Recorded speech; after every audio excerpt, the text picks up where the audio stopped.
Hi guys, welcome to the Social Exchange Drams from Afar. Happy Tuesday. I hope everyone had a great Easter. We lay around here and did not much of anything, went for a couple of long walks, so that was nice, and ate some chocolate. I hope everybody stayed safe and FaceTimed with loved ones, etc, etc. Now, this is not my normal night. I normally do Wednesdays, as you may or may not know, but I'm filling in for Brady tonight. So I have been talking about bourbon, but I thought we might branch out a little today and discuss some Scotch whiskey and making a hot toddy. So what I might do first is just go through a little bit of conversation surrounding this little guy. So what we're going to be drinking tonight is the Laphroaig 10. I'm just going to pour myself a little dram of that. Laphroaig is an amazing whiskey. It's absolutely iconic. What we're looking at here is a heavily peated Islay whiskey, okay? It's actually the first single malt Scotch I ever tried at the age of, I was only about 18, 19 years old. And it was kind of shocking, but I really enjoyed it and thought I was being hard as, which may be why I've stuck with it after all this time. So as I said, it's a heavily peated Islay single malt, and it's renowned throughout the whiskey world. It has all of these interesting notes. It's got sort of seaweed and iodine, and people call it, bandage smelling and hospital smelling. It's it's quite phenomenal. It's one of those whiskies that you're never unsure about whether you've tried it or not. If you've tried it, you know about it. The brand came to life in 1815, so that's when the distillery was built.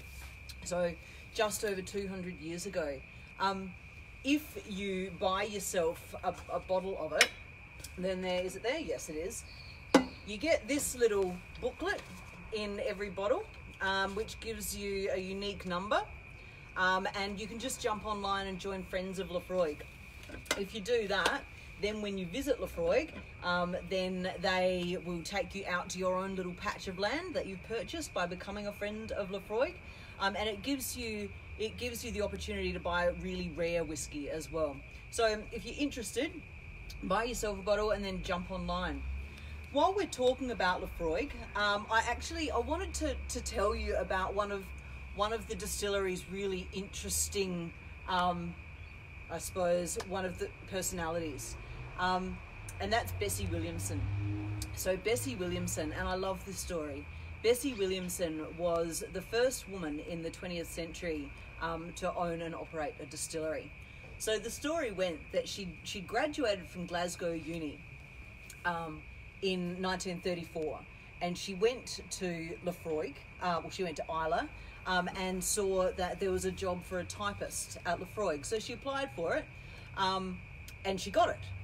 This was 1934, and she was working for Ian Hunter, who, for all the whiskey buffs out there, he was probably the guy who perfected the Laphroaig recipe.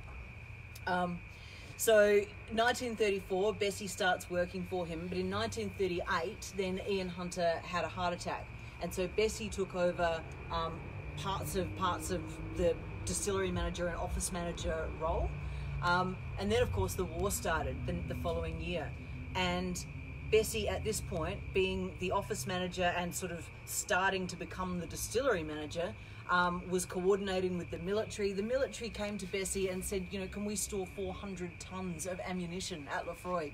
And she did. It was phenomenal. All of these bullets and bombs, and all the ships were coming into the bay, and the distillery workers were unloading all of this weaponry into the distillery, and the Germans had no idea it was there. And by the time the war ended in 1945, then Bessie was absolutely the distillery manager. Then when Ian Hunter died in 1954, he left her the distillery. So Bessie was just this amazing woman. She was credited with sort of introducing Laphroaig and Scotch single malts in general to the rest of the world. She anticipated that people were going to become interested in single malts and she became the United States ambassador. The Scotch Whisky Society appointed her as their ambassador to the United States, so she travelled around the United States telling everyone how wonderful Islay whiskies, and in particular Laphroaig, was. So quite a woman. Like, I just love that story. I find it absolutely fascinating.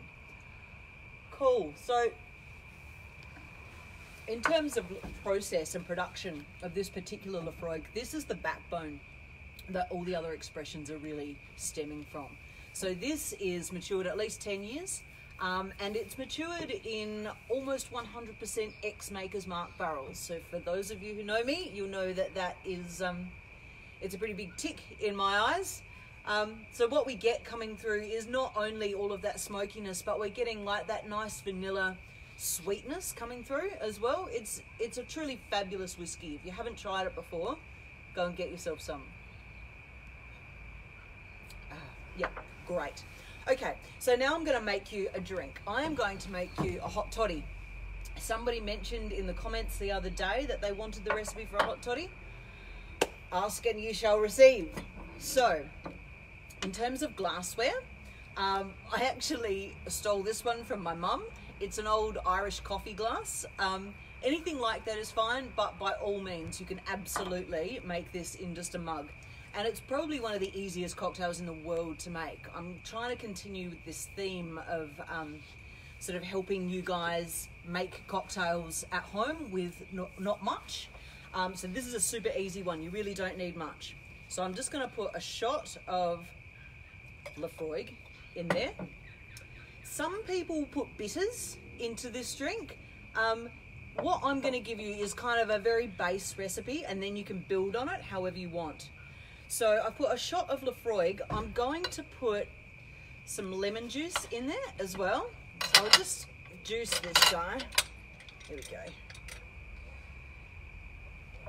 go. I'm juicing a fresh lemon, but by all means, if you don't have a fresh lemon and you want to make this drink, you can use the squeezy lemon from the fridge. It works fine. I'm just being a bit of a purist here. Cool. So I don't need much lemon juice. Go. I'm just going to put 15 mils in. Okay. There we go. 15 mils of lemon juice. And some local honey from Gumaraka. About 15 mils of this as well. I'm not going to use the jigger because it will stick, I reckon. So I'm just going to use like a bar spoon-ish. Yeah, like that. And then I'll drop that in. There we go, going everywhere. Awesome. Okie doke. And then I'm just going to add my hot water. Now, it should be sort of between 3 and 4 shots of hot water, which this basically is. I've got it in my little keep cup from the guys over at the Blend, so I've got to thank Hayley Morrison and Sonny Edwards for this little guy. It's pretty cute, and it's come in super handy. I might even start carrying toddies around in it, you never know. So just give that a bit of a stir. Now you don't have to use hot water, you can use, and you don't have to use honey. Basically, as long as you put whiskey in, and then you put something sweet. So I've used honey, but you can use golden syrup, you can use sugar syrup, you can use, oh God, anything. Anything sweet like that. And instead of hot water, if you want to use your favorite tea, that of course is also fine. And then as a garnish, I've just cut a little bit of lemon peel and I've just studded it with some cloves.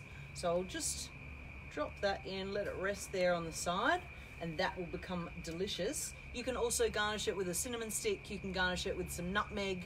You can basically do whatever you want with this drink. You just need any spirit, actually. It doesn't have to be whiskey. You could put rum, you can put gin, you can put whatever you want into this drink. So something strong, something hot, hot water or tea, some lemon juice and something sweet. And that's basically it. So I'm gonna have a little sip. Oh wow, it's delicious, right? The other variation on this drink, which I came across, I'd forgotten all about it. It's called the Spread Eagle Punch, right? And instead of just, oh, Mods wants it, there we go. Instead of it just being one spirit, then if you put equal parts Islay whiskey, i.e. this guy, and rye whiskey, so like a Knob Creek rye, then you have, and then you put everything else in exactly the same, you've got a drink that's called the Spread Eagle Punch. What do you think? Beautiful. There we go. Got some approval. Were there any questions, babe? Not yet. Okay, cool.